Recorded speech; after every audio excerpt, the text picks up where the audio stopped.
Welcome back once again, all of my low carb friends, and for those of you who are here for the first time, welcome. Today I have another very easy keto pasta recipe for you. A couple months ago, I showed you guys how to make a keto pasta that can be shaped into macaroni noodles or egg noodles or any type of shaped noodle that you wanted to make with it. And as good as that pasta recipe is, it does take time. It's definitely not a quick recipe, and it does take some work with rolling out all the dough, and it's a thick dough, so it's not that easy to roll. So, as great as it is a labor of love to make shaped keto pasta.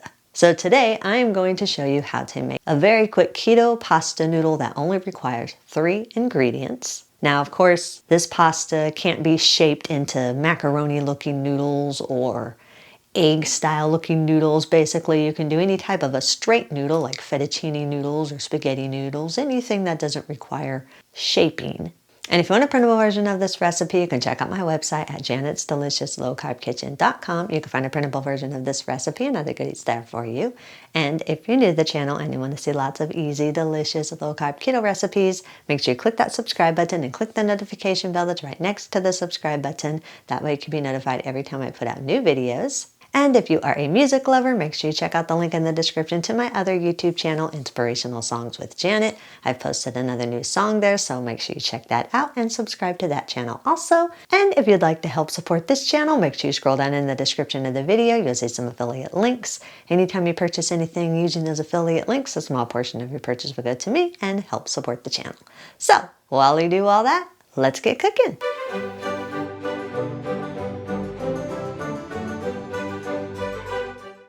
Preheat your oven to 300 degrees. Line a 13 by 16 inch baking sheet with parchment paper or a silicone baking mat.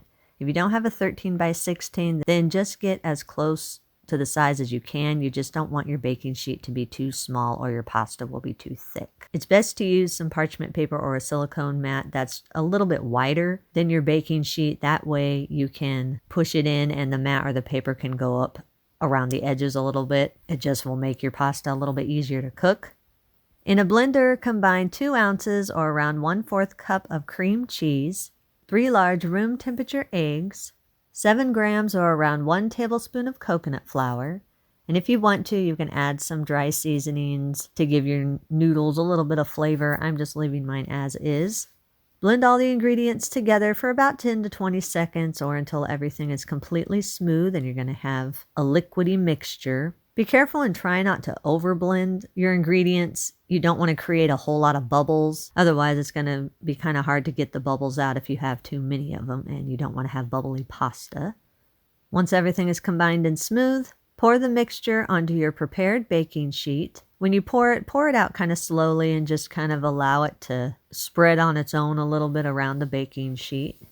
Use a spatula and spread the mixture evenly and in a very thin layer over your baking sheet. Make sure that as you're spreading that you keep it nice and thin, but make sure there are no holes or any bubbles in the mixture. If there are any holes, just spread the liquid into the hole and keep it as smooth as you can. Also, if you're using parchment paper or a silicone mat that doesn't have edges, make sure that you don't spread the mixture so much that it starts creeping down the cracks in the side. That's why I say it's best to have paper or a silicone mat that has edges.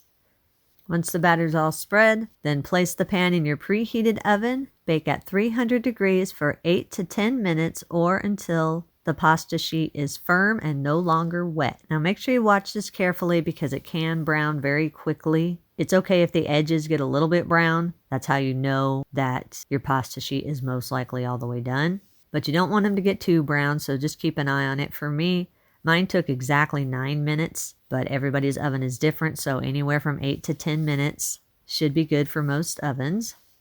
Once your pasta sheet is baked, remove it from the oven and allow it to cool on the pan for about 5 minutes so you won't burn your fingers.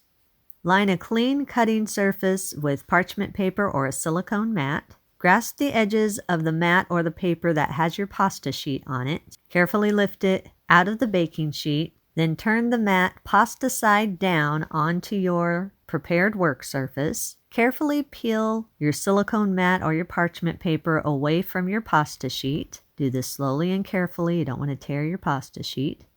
Use a pizza cutter or a sharp knife and cut off any brown or rough edges. Then cut the pasta sheet into your desired size noodles. If you have a pasta machine, you can just put this through a pasta roller and it can cut your noodles quick and easy. But if you don't have a pasta machine, the next easiest way to do it is to carefully roll your pasta sheet into a loose spiral log. Then cut the log into your desired size noodles. So if you're wanting spaghetti noodles, then just cut it into smaller strips. If you're wanting fettuccine, wider strips, whatever you want, whatever size you want. Once you have the pasta sheet cut into your desired size portions, then just unroll each one of the noodles. These are already fully cooked, so you can use these immediately in any recipe that requires pasta, or you can store them in an airtight container in your refrigerator for up to 3 days, or you can store them in an airtight container in your freezer for up to 1 month. If you do freeze these, then make sure you thaw them in your refrigerator before you use them. If you're wanting to reheat the noodles, you can reheat them in the microwave for just a few seconds, or whatever sauce that you're going to be putting on your noodles, you can just heat the sauce until it comes to a low boil, then add the noodles, and they only take about maybe 1 to 2 minutes to heat up. They don't take very long at all. If I want a really quick recipe, I'll just put some melted garlic butter and a little bit of dry parsley on the noodles, and they taste excellent. Either way, eat and enjoy.